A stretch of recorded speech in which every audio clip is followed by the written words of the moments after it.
မပူလေရှင်တို့ပြပစာလေးတစ်ခုရှိလို့ပေါ့နော်အဲ့ဒါဘာလဲဆိုလို့ရှင်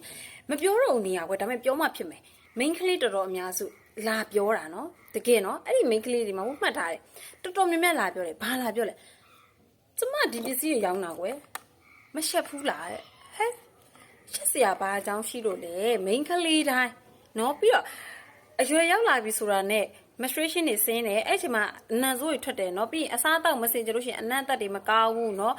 ပြာရည်နံ့နေဖြစ်တယ်ဟုတ်တယ်မလားเนาะဒါမိန်းကလေးတော်တော်များစုကွာအဖြူစင်းနဲ့ရားရည်နဲ့အနံ့ဆိုးတွေထွက်တယ်အိမ်နောက်တွေဆိုလို့ရှိရင်အိမ်နောက်တွေကြာလို့လေတွေထွက်တာမျိုးတွေရှိတယ်အဲ့တော့ဒီပစ္စည်းလေးတွေသုံးလို့ရှိရင်တက်တာတယ်အိမ်နောက်တွေရောအပြိုလေးရောသုံးပြလို့ရတယ်ဆိုပြီးတော့မဖုတို့တွေကရောင်းပေးတာတဲလေးတို့ဘက်ကနေကျေးဇူးတော်တင်ရအောင်မယ်တဲလေးတို့ဖြစ်ပေါ်နေတဲ့ဒီလိုမျိုးပြဿနာတွေကိုဖြေရှင်းပေးတာဖြစ်တဲ့အတွက်အခုတို့ကတော့ကျေးဇူးမတင်တဲ့ပြအမလေးလာပြောနေရတော့အမလေးရှက်စီအာကြီးဘာညာတတကာနဲ့ဟာရှက်စရာမဟုတ်ဘူးเนาะဝဲသုံး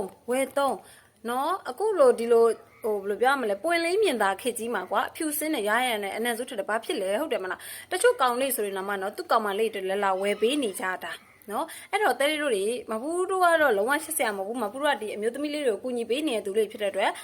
အဆင်ပြေတယ်เนาะအဲ့တော့တဲလေးတို့တွေလည်းဝဲသုံးကြည့်เนาะရှက်စရာမဟုတ်ဘူးเนาะမပူးစီမှာဝဲယူအပ်ပေးလို့ရတယ်ကျေးဇူးပဲเนาะ